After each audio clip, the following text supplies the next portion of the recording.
So YouTube, just give my reaction to the Tennessee versus Georgia matchup. Georgia got the victory, 31-17. Um, really good win for Georgia. Uh, this was in essence a playoff elimination game. I'm not so sure that Tennessee would be completely out. Still, other things that could happen in the next couple of weeks or so. But Georgia definitely has punched this ticket to get in the playoffs. With this victory, they just went out. That's all they got to do. Huge victory for Georgia. Backs was against the wall and was able to pull it out. And I'm gonna just read off the stats. The main thing that stood out, in this matchup was Carson Beck. He had a really good game today. Didn't turn the ball over. Uh, I don't think he did. Let me make sure. Yeah, perfect game, man. Had a really good game. This is the Carson Beck that has been missing. If this Carson Beck was playing, in those two losses, man, Georgia could be undefeated right now. But we all saw how he did in the second half of the Alabama game, and then just for some reason, uh, the other games after that, just was turning the ball over. I think he had 12 interceptions on the season, man, and just was playing horrible. But he redeemed himself in this matchup right here. He threw for 346 yards with 2 touchdowns. Definitely played a really good game. And of course, Georgia didn't have Trevor Etienne play. He was injured, but they had Nate Frazier to step up. He had 68 yards on the ground, was able to get a touchdown. Carson Beck had 32 yards on the ground rushing and was able to get a touchdown as well. So they got 106 yards on the ground. Typically, Georgia was able to run the ball, but they've been kind of struggling this season, but was able to do it, when it mattered, And Georgia's a tough team, man. They don't mind getting, 3 yards a pop or 4 yards a pop. That's just the way their team operates. And they was able to average 3.4 in this matchup. It's not where you want it to be, but it was efficient. They was able to get the victory off of it.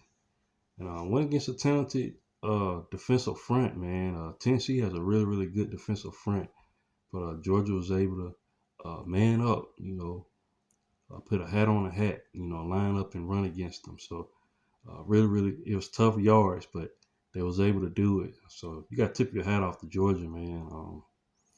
I, I didn't do a prediction video for this week or any prediction videos, but uh, if I had, I would have picked Georgia because I know Kirby Smart has been in tough games, man, and I just trust him when it comes to when everything's on the line. I just feel like he's going to get his team up to par, and they're going to play. And Georgia definitely did that. Uh, let's see, Oscar Dell, the tight ends. Definitely stepped up in this matchup, man. They did a very good job. Oscar Dell had 56 yards receiving with 2 touchdowns. Um, what's his name? Lucky? Yeah, Lawson Lucky. He played a role too. I think he got a big catch, for 23 yards. But the tight ends, man, typically when a quarterback is having an issue, getting the offense going, your tight end can be your best friend, and no longer having Brock Bowers, that's been an issue for Georgia this whole season. But Oscar Delp and Lawson Lucky definitely stepped up, man, for the Georgia Bulldogs receiving core. I don't know why Georgia having issues with the drop balls, but Arian Smith, he had 50 yards receiving. London Humphreys he was the leading receiver. He had 63 yards receiving. But if Georgia can fix that, man, going forward, the drops and stuff like that, and Carson Beck can play the way he played tonight, man, Georgia can go a very long way, man. This is the Carson Beck that we've been missing, he was able to get the job done. Tennessee, on the other hand, suffered their second loss, Um, I saw a stat where they're saying Tennessee could possibly still get in the playoffs and stuff like that. So it's going to be very interesting in the SEC this year. It's a lot of two-loss teams, man, and how are they going to go about, determining, who gets into the playoff and stuff like that. It's going to be very interesting. Let alone the SEC championship. Right now, I think Texas and Texas A&M are going to be the two teams if they win out, to be in represent the SEC championship. But it's going to be very very interesting. But Nico, he had 167 yards passing, no touchdowns. Georgia shut down the Tennessee offense. Uh, they just went in there and played ball, man. Tennessee has struggled offensively for the most part, all season. You know, wasn't able to put up points, but uh, put up the points that they would like to put up. But Georgia defense just stifled them, man.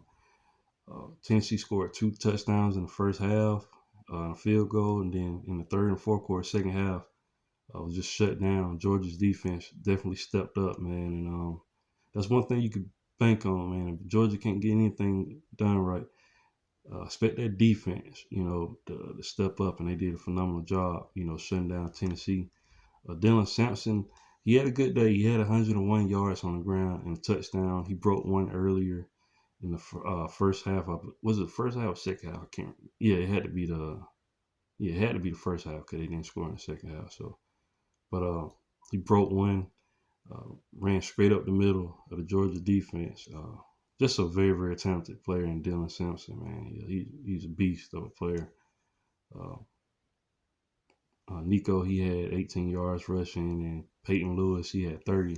So Tennessee was able to get 146 yards on the ground rushing. Like I said, not the typical Georgia defense. They're really good at, in the past, been really really good at stopping the run. But this was a tough game, man, back and forth. Uh, at one point, Tennessee had the lead, but Georgia fought all the way back and got the victory, man. Like I said, man, just a team that doesn't quit, man. Uh, just a tough team to play against. Georgia's always going to get up.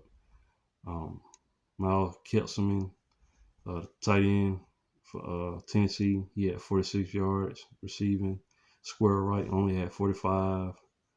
Brew McCoy only had 38, and Dylan Sampson had 16. So Tennessee was able to get 167 yards receiving, no touchdown. So, like I said, you got to tip your hat off to that Georgia defense, man. They definitely stepped up. That's just my thoughts, man. Congrats to Georgia for the victory. You guys definitely needed this victory going forward. Like I said, Tennessee, they suffered their second loss, 2 road losses. They lost to Arkansas. It's going to be very interesting to see what happens going forward in the SEC. Like I said, who plays next? You got Ole Miss with 2 losses. I think they play Florida next. That's going to be an interesting game. Florida just got a huge victory against LSU. LSU, man, they're definitely not going to the playoffs. Brian Kelly might be on the hot seat. I don't know. But just a lot of 2-loss SEC teams. Alabama has 2 losses. Tennessee now has 2 losses. Georgia has 2 losses. Ole Miss. So it's going to be very interesting to see what happens going forward, with that. But, yeah, man. Congratulations to the Bulldogs and Tennessee. Keep your head up. Things could still happen. Might still get in the playoffs. It's going to be very interesting to see. But the stat that I saw, like I said, they still had a high margin of potentially getting in the playoffs. I don't know how accurate that was, but it's going to be very, very interesting. But what do you guys think about this? Leave your thoughts and comments in the comment section. And once again, if you haven't, please like, share, and subscribe to the channel. And I'll definitely be back with more college football content. Thanks, guys, and roll tide.